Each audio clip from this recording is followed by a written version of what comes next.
in reading, we talk about intensive and extensive reading.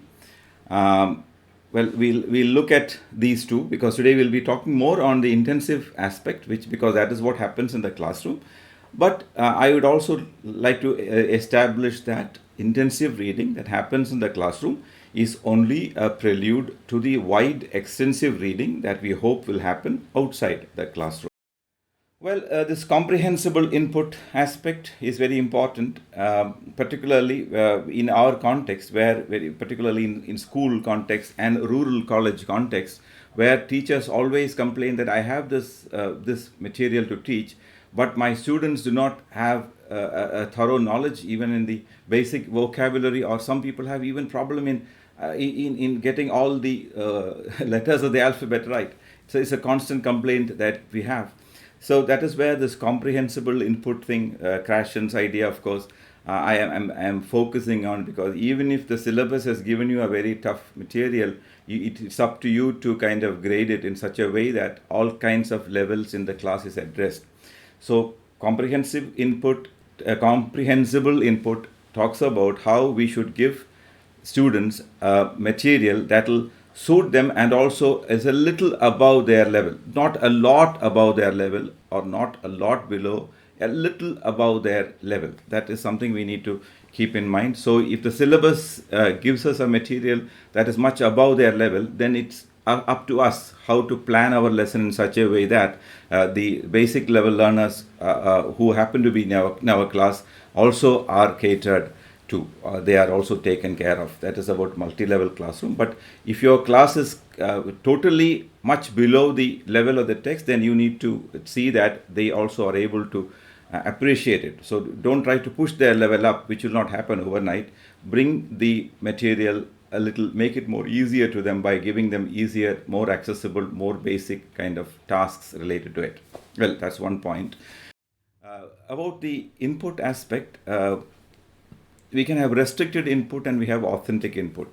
Most of the lessons that we do in the class, in the intensive sessions that we have with the students, maybe it's an essay or a poem or a short story that we work with them, give us a restricted input. Restricted because it's defined and it is within boundaries. So you have that restricted input, and we also have authentic input which is related to extensive reading. So they go out and pick up a book and read, or they take a random magazine and read an article. That would be authentic input. Okay. So and as I commented about comprehensible input, the reading material should be pitched to the level of the level of the learner. And we need to remember that learner level is not the learner age. So an 18-year-old student may not have the level of an 18-year-old first language English speaker, a native speaker. His level may be of a very lower one, and we need to address that in our class. So we talk largely about intensive reading. So intensive reading is what happens in the class, I would say. And also when the students want to learn a lesson, he or she would be doing a lot of intensive study with, often running to a dictionary or getting everything clear. It's a very slow process, intensive reading, which is something that happens in the classroom. And I have written below that it's a process in which the teacher is visible, very, very important. The teacher is always there, but he or she is either visible or invisible. So in the classroom where we organize a lesson, we are very visible. So you have the teacher visible in the intensive reading, and we go to the next step. When we do an intensive reading session in the class, this is a very good way of structuring our lesson, which I am sure all of us do, though it's called the PWP model. In which there is a pre-reading stage, there is a while reading stage, and a post-reading stage.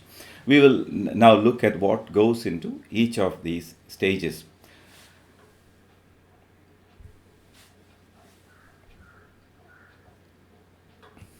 One important thing that should happen in the pre-reading stage is the activation of schema. Schema is something which, again, we know the pre-existing knowledge that the student has is schema, and the plural of that word is schemata. So when he comes across a poem, if it's about a flower like daffodil, he will apply his pre-existing knowledge about flowers that he or she has seen and experienced.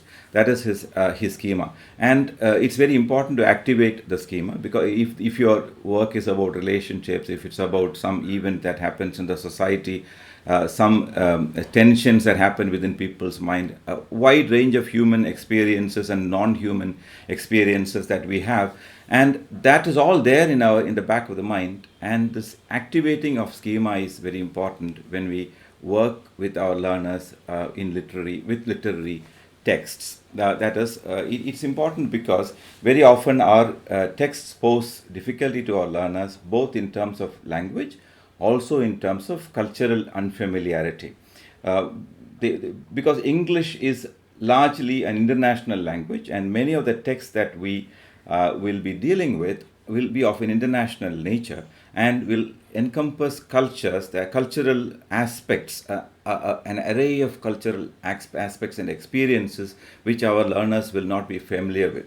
So they might need a little bit of familiarization with that, so that they'll be able to appreciate and understand the text better, and additionally improve their language and sharpen up their arsenal, which contains all their linguistic knowledge. And along with activating schema, I have this notions which again not very unfamiliar, which is the two ways in which students process, all of us process information that come towards us. One is the top-down way of processing, and other is the bottom-up way of processing. And top-down would be, I have given a picture of a forest here. So somebody who has never seen a forest and he is given this picture, he or she will have a overall idea of what a forest is. So trying to understand the forest by looking at it from a distance, or looking at it from a helicam, would be the top-down way of, you have a whole view of the thing. Bottom-up processing would be going into the forest and looking at the individual trees, looking at individual ferns and individual animals that live there, and try to form an idea of what a forest is. Both will give you, finally, ultimately, both combined will give you a rather a conclusive picture of what a forest experience is. So every knowledge is looked at like this. Particularly a linguistic bit of information that is given to a student, a chunk of text, he will look at it, take it as a whole, and he would also break it into the linguistic items and try to understand.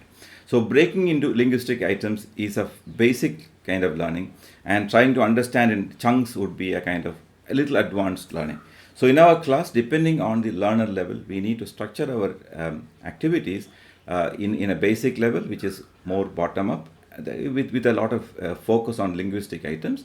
And then in an advanced level, we can have this top down processing. Both are very important in our class. Everything depends on your students. So you make an assessment of the levels of the students, and then you work out whether top down or bottom up should be more in our classes. With advanced learners, with advanced level of cognition, advanced linguistic knowledge, we have more top down kind of activities demanding top down processing. So we in the pre-reading stage, we focus on one, activating schema. Two is about vocabulary. I have given the title vocabulary question. What do we do with vocabulary? Two things that intimidate learners when they want to read a book would be the array of difficult words that they come across. Some people are frightened by the size of the book. So such a big book, how am I going to read it? Well, that is one thing that they are often worried about. And another thing is how it's a huge essay, it's a long essay, there's 7 pages, how am I going to learn it? That kind of anxiety. Secondly, when they start reading, they come across new words, and many new words, which will again be a problem for them. So here I am touching on the aspect of how we are going to teach vocabulary items to them. One is that we need to, because learning in the class, in the intensive learning session, we also are training our learners to be autonomous readers. So they should be able to read a book without anybody's help, without often running to the dictionary. Because if you want to read and you run to the dictionary at every word that you do not know, you are not going to ever going to read a book. You need to have developed the habit of understanding the meaning of words from the context that you encounter the words. So that kind of training they need. They need these both trainings. That is, one, to learn words from the context, and eventually, if that word goes on to give trouble, you look up in the dictionary, but not run to a dictionary for every word, because that's one thing. Learn to slur over words and then go on reading as much as you can, even if you do not understand every word, even if there are many words that you do not understand. That is one possibility, one need that we have.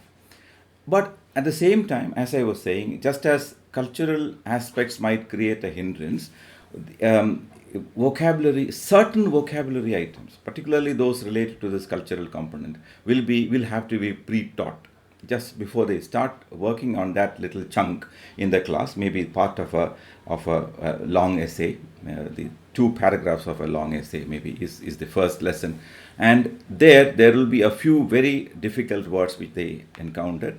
That needs to be pre-taught. Other words we will do in the post-reading session, where the children are exposed to it and they can try to deduce the meaning from the context initially. So both these are needed. So in the pre-reading stage, we can pre-teach those vocabulary items, maybe 5, 6, not more, which will cause a real problem in trying to understand the text they are going to negotiate. And we all know these 3 reading strategies, which is reading for gist, reading for specific information, and reading for detailed comprehension, skimming, scanning, etc. In every lesson that you have, every lesson with a pre, while, and post parts, it's good to have skimming and scanning included, so that they'll have they'll have some practice in doing these things. How do you run through the whole document quickly and pick out a few words that you want?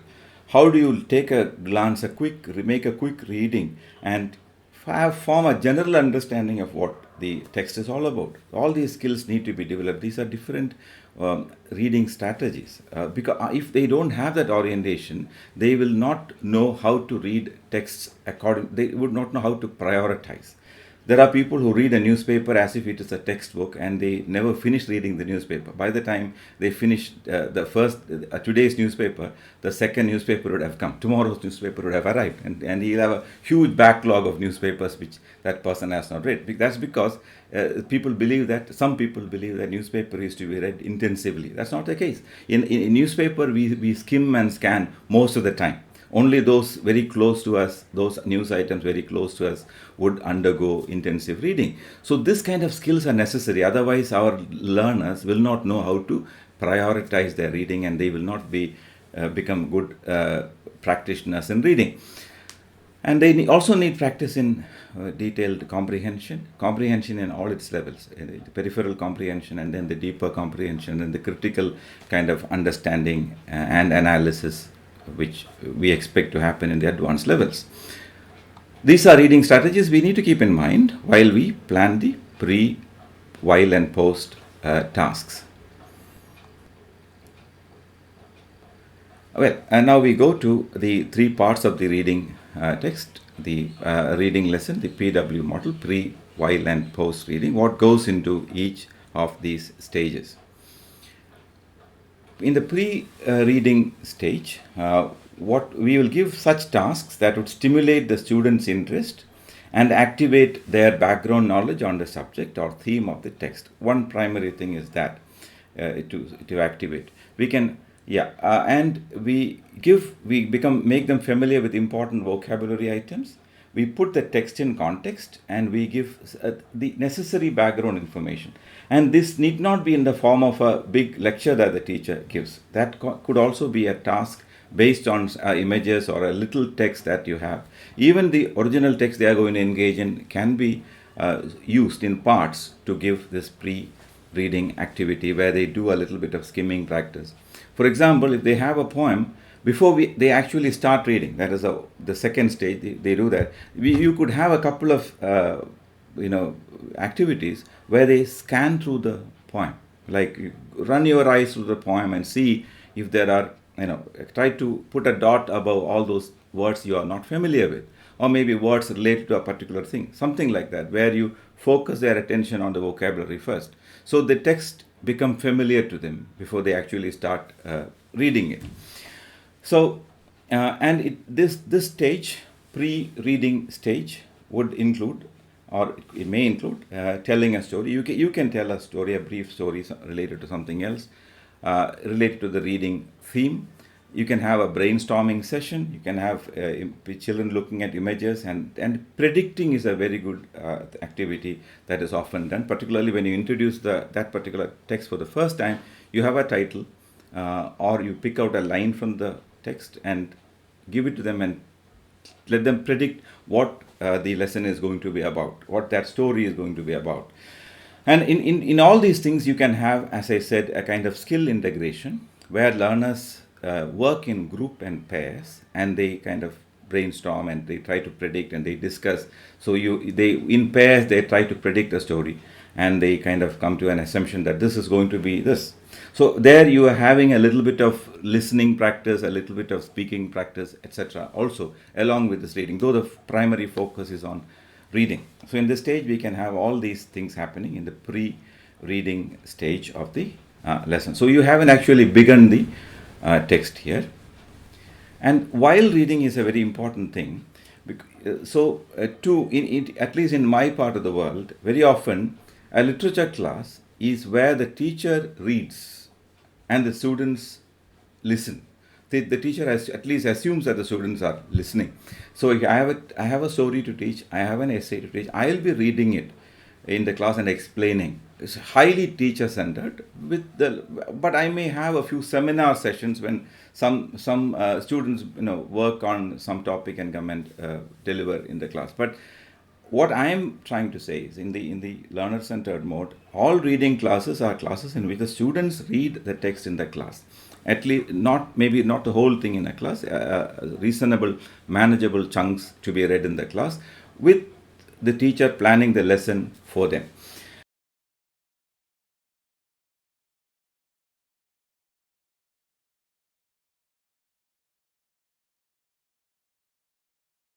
So while reading is, they have done a bit of skimming, they have done a bit of scanning, they have become familiar with the text to some extent, and now they need to read it actually. Maybe they are going to read one paragraph or two paragraphs, and we need to ensure that they have a purpose in doing so. So in order to ensure that, we give them a few tasks to complete while they read it, and these tasks should be relatively less challenging, not involving very high order thinking skills, because the tasks will distract them from focusing on the text. So the idea in the while reading stage is to give them simple questions which they kind of answer while they are reading the text, so to enhance their reading comprehension, to hold the students' interest and guide them through the text. So these questions should be so structured to aid comprehension by highlighting the main ideas. Students may examine main characters, check facts, opinion, guess vocabulary, understand references. So it can be all not very challenging tasks can be given to be completed while they read the text. The exercises provide a nice break from reading, particularly longer passages. So while they are reading, when they also have these questions to write, that will form a kind of structured and guided reading comprehension session. So this is not something that happens after reading, but while they are reading, they'll also be working on some short bits of writing they will do. The while reading activities will mostly be done on their own, not to be done in pairs and groups, and it will involve writing practice. And post-reading activities. So we have introduced a text to them, we have activated the schema, they have done the actual reading, and they have now more or less understood to some extent the text in different varying levels depending on their cognitive abilities and language abilities. In the post-reading stage, this is where the language output is enhanced or encouraged. It helps students to develop additional reading skills such as summarizing, reacting and responding, understanding the viewpoint of the author, And again, their critical thinking skills can be, developed, or rather, you can give exercise to their critical thinking skills at this point. At this stage, we wouldn't do that in the while reading stage. That comes in the post reading stage. At this stage, students should be encouraged to reflect on the text, share their ideas or their opinion with their peers, and this is the outcome part, which is with the language use. So we have the different, we give them some input, they process it, and then they make it their own, and they try to use the things, the linguistic items they learned in that stage. So the beauty is that rather than in a language class where we teach only the skills in an integrated manner through activities, in the literature class they are involving themselves a lot more, because they are dealing with human material, literary material, which has aesthetic appeal, which has a human appeal to them. And when you succeed in contextualizing it, relating it to their own lives, it becomes very real for them. And a real and contextual use of language there's a great potential for the realistic, very real and context-bound application or output of language when we do literature, language through literature.